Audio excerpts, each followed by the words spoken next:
चलाने का एक डेमोन्स्ट्रेशन है। और एक मगध विश्वविद्यालय के अंदर में बामसेफ भी एक विश्वविद्यालय है जिसको स्कूल ऑफ थॉट कहा जाता है। बामसेफ संगठन को अगर देखा जाए कुछ इतिहास के बारे में पहले से, तो कंसीव ऑफ बामसेफ की जो डेट है वो 6 दिसंबर 1973 है, 1973 है। आज 51 ईयर हो चुके हैं कंसीव ऑफ बामसेफ। जिस दिन बामसेफ के बारे में विचार किया गया कि देश की व्यवस्था को परिवर्तन करने के लिए राष्ट्रव्यापी संगठन की शक्ति की आवश्यकता होगी, वो डेट 6 दिसंबर 1973 है।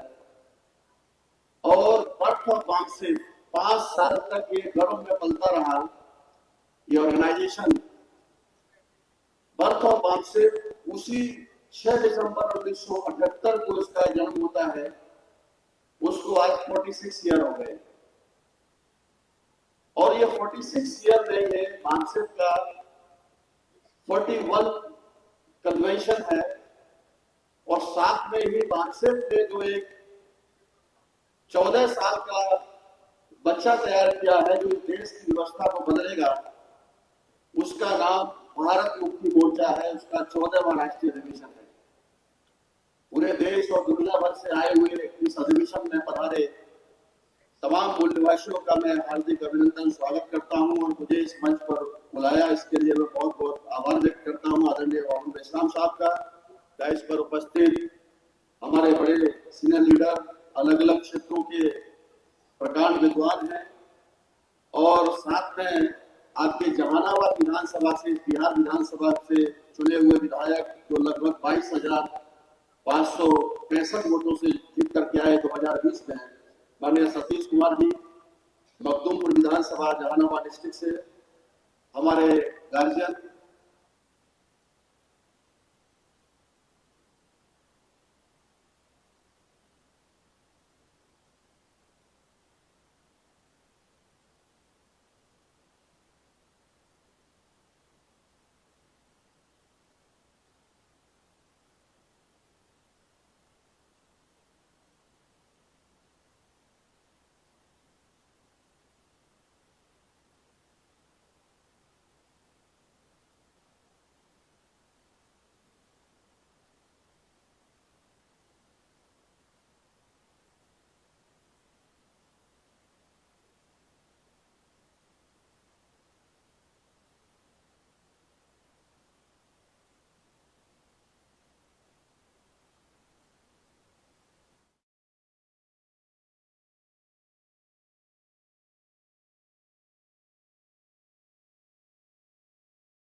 बामसेफ के संस्थापक और पूर्व राष्ट्रीय अध्यक्ष महोदय आदरणीय डी.के. खापर्डे साहब, वास्तविकता यह है साथियों कि आज की तारीख में जो मूल निवासियों का जो आंदोलन है ये बिल्कुल अंतिम चरण में है।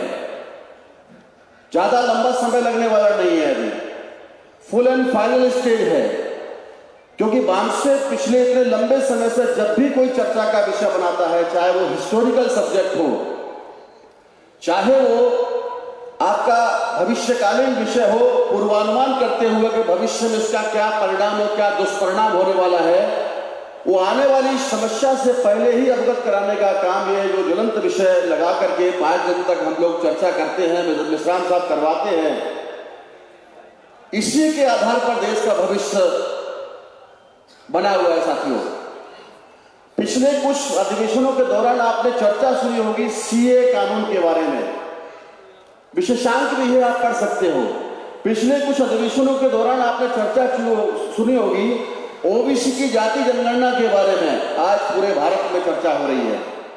पिछले 10-12 वर्ष से एक मुद्दा जो एक पर्चा पकड़ने के लिए भी लोग तैयार नहीं हुआ करते थे। मुझे याद है वो वक्त जब हम ईवीएम के बारे में लोगों को जानकारी देने के लिए पर्चा बना करके अपने सामान्य लोगों को और अधिकारी कर्मचारियों को, इंजीनियर्स लोगों को जब बताते थे तो पर्चों को ऐसे फेंका करते थे वो लोग। बोले आप दिमाग खराब हो गया है, हम सेक्टर मजिस्ट्रेट रहे, हम डीएम रहे, हमने वो चुनाव कराया, हमने लोकसभा का चुनाव कराया, हम वोट पोल कराते हैं, मास्टर से लेकर के सारे सेक्टर मजिस्ट्रेट तक जिनके पास हम पर्चा लेके जाते थे वो हमको बेवकूफ समझते थे।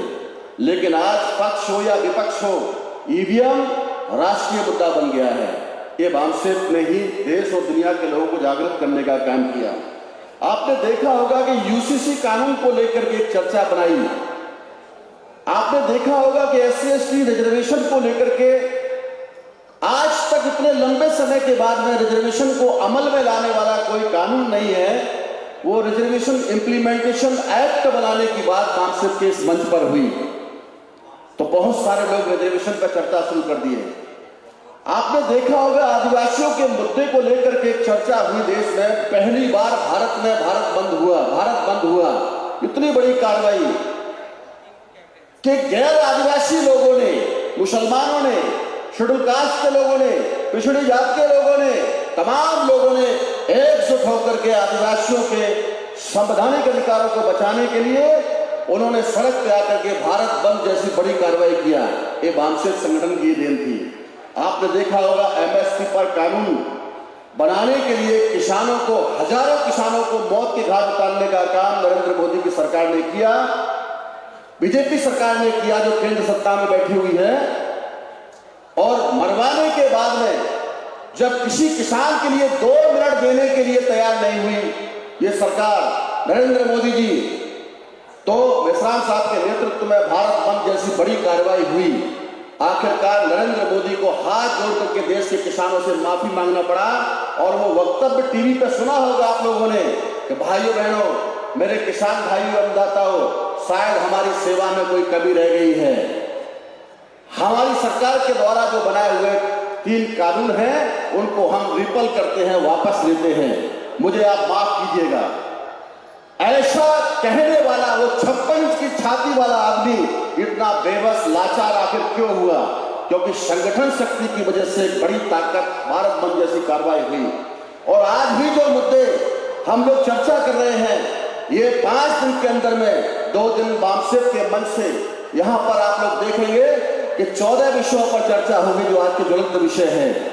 आप देखेंगे कि 3 दिन में भारत मुक्ति मोर्चा के अधिवेशन में 19 सब्जेक्ट है, कुल मिलाकर के 33 विषयों पर देश और दुनिया के इस मंच पर यहां चर्चा होने वाली है। यह जानकारी से आप लोगों को हथियार बंद किया जाएगा, लैस किया जाएगा इस बात को। इसलिए साथियों, आज कल ही एक बिल पारित हुआ देश की संसद में, लोकसभा में पारित हो गया वो बिल 269 यानी 269 वर्सेस 198 वोटों से वो लोकसभा में तो पारित करा लिया उन्होंने। और वो बिल का नाम है 1 नेशन 1 इलेक्शन। क्या करना चाहते हैं ये लोग?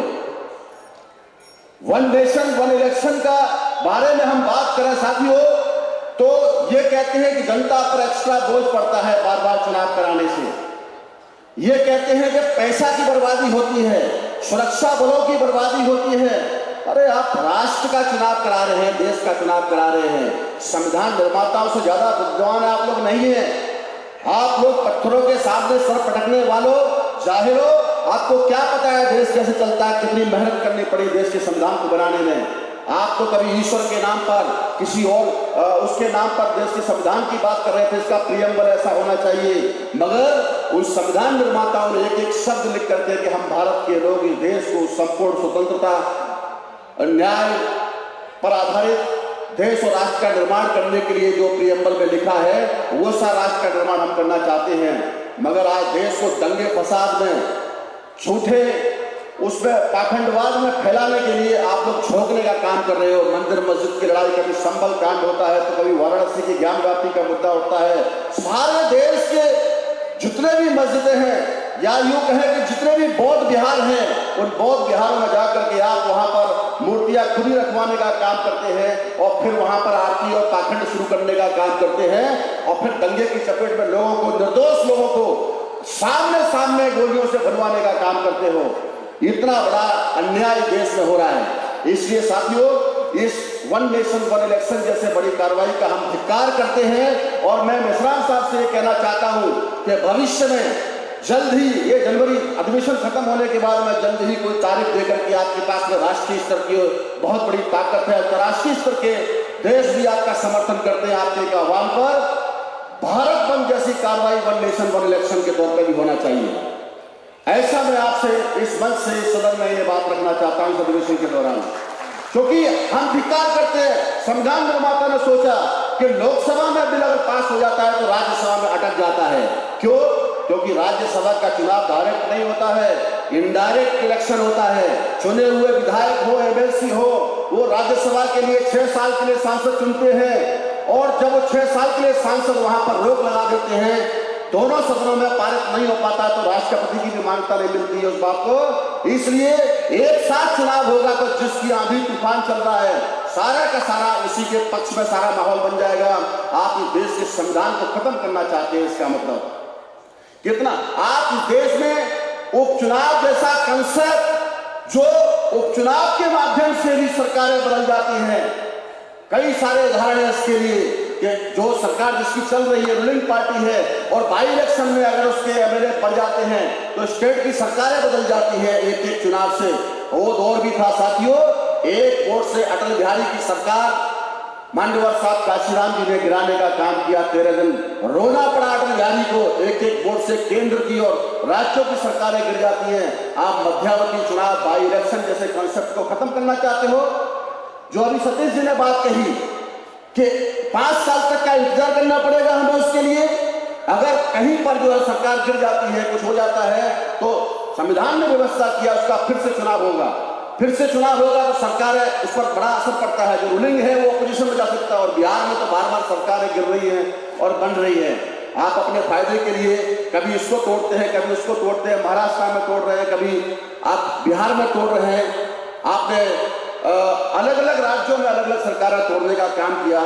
इसलिए साथियों मैं ये कहना चाहता हूं इस अवसर पर कि बहन मायावती, मुझे ताज्जुब हास्यास्पद बात कितनी है कि जो जीरो पे खड़ी है, 2 दिन पहले इस बिल को लोकसभा में आने से पहले 2 दिन पहले जो है वो ट्वीट करके कहती है, मीडिया को संबोधित करते हुए कहती है बहन मायावती कि अगर बीजेपी कल तक इस लोकसभा में बिल को लेके आती है तो बसपा जो इसका समर्थन करती है। अरे जीरो से समर्थन कर रही है, जिसका एक सांसद कोई नहीं है पूरे उसके अंदर में, एक विधायक कहां जिसका नहीं है, जीरो से बीजेपी का समर्थन कर रही है। आखिर क्या है उसके पीछे कारण?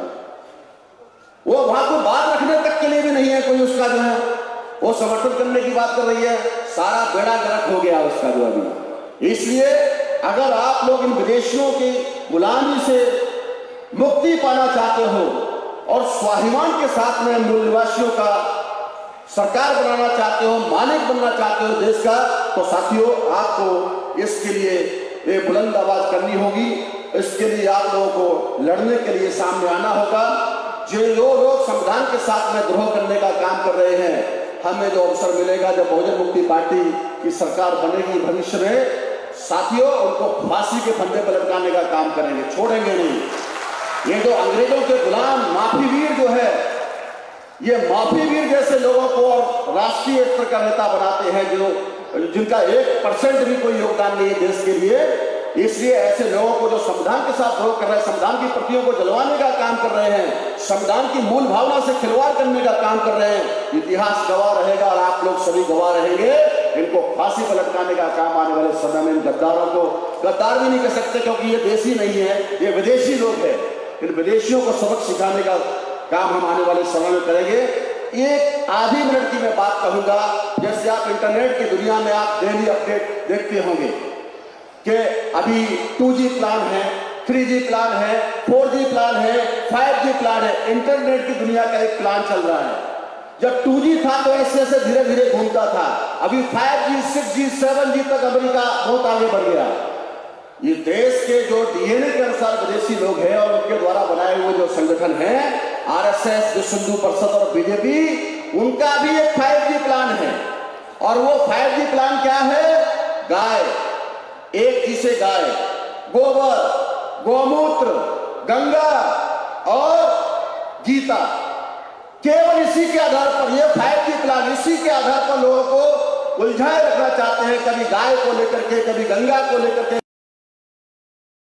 कभी जो है गीता को लेकर के यही सारा, यही 5G प्लान बीजेपी का है। इस 5G प्लान को आपको निकलना है और साथियों इस लड़ाई में आपको साथ सहयोग देना है। ये राष्ट्रव्यापी शक्ति जो आज उभर रही है, जो दिव्य संदेश खापर्डे साहब ने दिया था, उसका भविष्य उज्ज्वल है। आप लोग तन बंधन के साथ में इस आंदोलन को जन जन तक, घर घर तक पहुंचाने का काम करेंगे, ऐसे मैं उम्मीद करता हूं। आपने मुझे अवसर दिया, इसके लिए बहुत बहुत आभार, धन्यवाद। जय मूल्यवासी साथियों, जय भारत। Thank you. धन्यवाद माननीय प्रवेंद्र प्रताप सिंह। अब इस